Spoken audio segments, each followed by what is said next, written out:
Assalamualaikum warahmatullahi wabarakatuh. Nama saya Rahmat Fatas dari kelas 10 MIPA 4 absen 2. Pada hari ini saya ingin membacakan cerpen yang judulnya Hikayat Indra Bangsawan.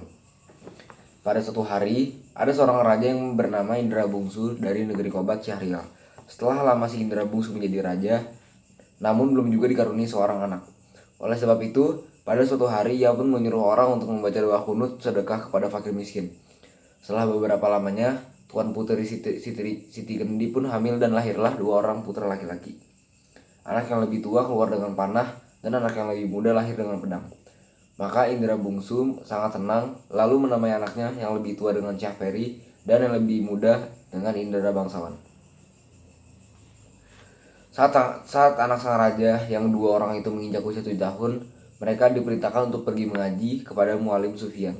Setelah bisa mengaji, mereka pun diperintahkan untuk mengaji kitab, usul, fikih, hingga saraf, dan tafsir sekaliannya diketahuinya. Mereka juga mempelajari ilmu senjata, hikmat, dan isyarat tipu peperangan. Sang raja pun bimbang, tidak tahu siapa yang akan menggantikannya dalam negeri karena kedua anaknya itu sama-sama berbakat dan gagah. Akhirnya sang raja pun memiliki cara dengan memberitahu kepada kedua anaknya bahwa ia bermimpi bertemu dengan seorang pemuda yang berkata kepadanya, "Barang siapa yang dapat mencari bulu perindu yang dipegangnya, maka ialah yang patut menjadi raja dalam negeri." Setelah mendengar kata-kata sang raja, Syahperi dan Indra Bangsawan pun berpamitan pergi mencari bulu perindu itu. Mereka keluar masuk hutan, naik turun gunung, masuk keluar rimba, dan pergi kemanapun untuk mencari bulu perindu itu ke arah matahari terbit. Maka pada suatu hari turunlah hujan dengan angin ribut, topan, kelam kabut, gelap gulita, dan tidak terlihat satupun barang. Akhirnya mereka berdua terpisah, dan setelah hujan redup, mereka mulai saling mencari satu sama lain. Namun Syahperi sudah terlanjur terpisah dengan saudaranya Indra Bangsawan dan tidak dapat berbuat apa-apa. Maka ia pun menyerahkan dirinya kepada Allah Subhanahu wa taala dan berjalan dengan sekuat-kuatnya. Beberapa lama di jalan sampailah ia kepada suatu taman dan sebuah istana. Ia naik ke atas istana tersebut dan melihat sebuah gendang yang tergantung. Gendang itu dibuka dan dipukulnya. Tiba-tiba ia mendengar seseorang yang melarangnya untuk memukul gendang itu. Lalu dia mengambil pisau dan mengirisnya gendang itu. Lalu keluarlah Putri Ratnasari dari gendang itu, yang kemudian menjelaskan bahwa negerinya telah dikalahkan oleh Garuda. Itulah sebabnya ia ditaruh oleh orang tuanya di dalam gendang itu dengan suatu cembul. Di dalam cembul yang lain adalah perkakas dan dayang-dayangnya. Dengan segera Syahperi mengeluarkan dayang-dayang itu. Ketika Garuda datang, itu dibunuhnya. Maka Syahperi pun menikahi Putri Ratnasari di depan para dayang-dayang dan inang pengasuhnya. Sementara itu, Indra Bangsawan masih mencari saudaranya. Ia sampai di suatu padang yang sangat luas. Ia kemudian masuk ke sebuah gua yang ada di padang itu dan bertemu dengan seorang raksasa. Raksasa itu dianggapnya sebagai neneknya dan menceritakan bahwa Indra Bangsawan sedang berada di negeri Antah-Rantah yang diperintah oleh Raja Kabir. Adapun Raja Kabir itu takluk kepada bu raksasa dan akan menyerahkan putrinya, Putri Kemalasari, sebagai upeti. Kalau tidak, negeri itu akan dibinasakan oleh bu raksasa. Ditambahkannya bahwa Raja Kabir sudah mencanangkan bahwa barang siapa yang dapat membunuh bu raksasa itu akan dinikahkan dengan anak perempuan yang sangat cantik. 9 anak raja sudah berada di dalam negeri itu. Akhirnya raksasa itu mencanangkan agar Indra Bangsawan pergi menolong Raja Kabir. Diberikannya suatu alat yang disebut sarung kesaktian dan satu isyarat kepada Indra Bangsawan, dan ilmu isyarat itu boleh membawanya ke tempat jauh dalam waktu yang singkat. Dengan isyarat yang diberikan oleh raksasa itu, sampailah Indra Bangsawan di negeri Antah-Berantah. Ia menyamarkan dirinya dengan menjadi budak-budak rambut keriting.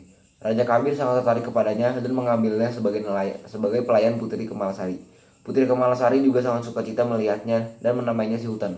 Maka si Hutan pun disuruh Putri Kemalasari memelihara 2 ekor kambingnya, seekor jantan dan seekor betina. Pada suatu hari, Putri Kemalasari bercerita tentang nasib saudara sepupunya, Putri Ratnasari, yang negerinya sudah dirusakan oleh Garuda.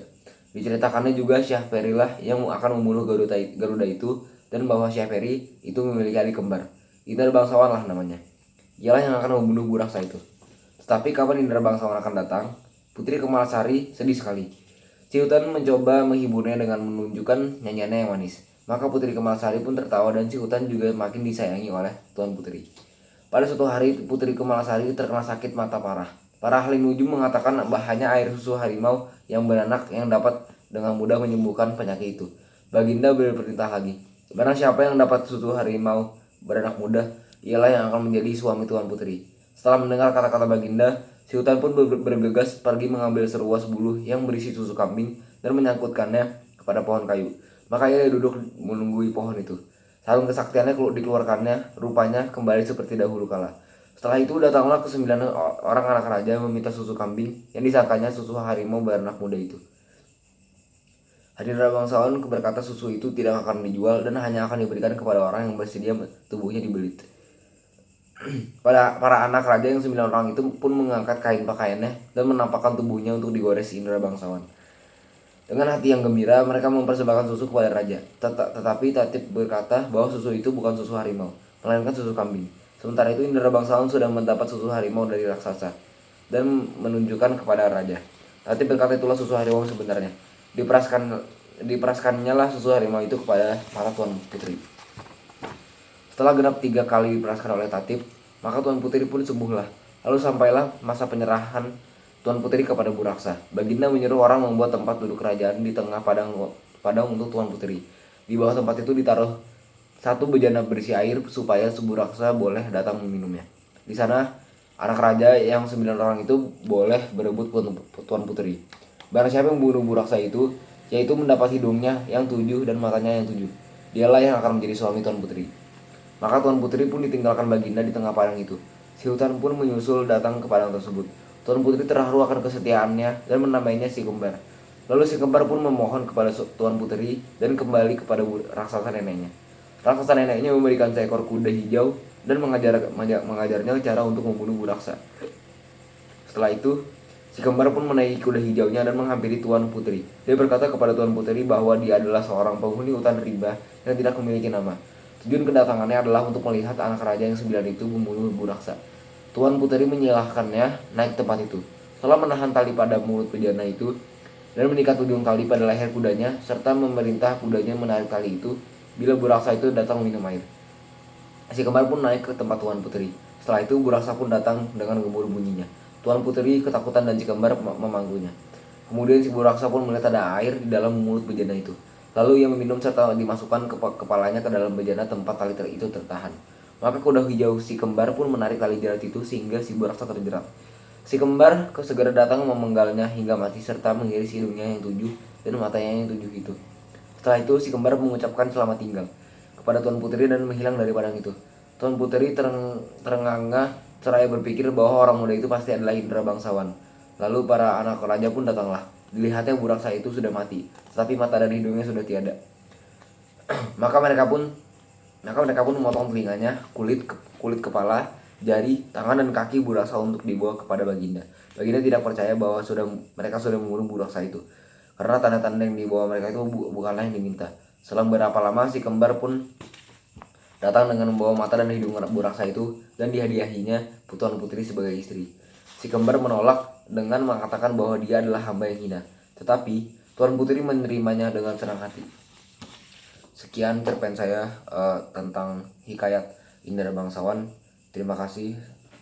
Wassalamualaikum warahmatullahi wabarakatuh.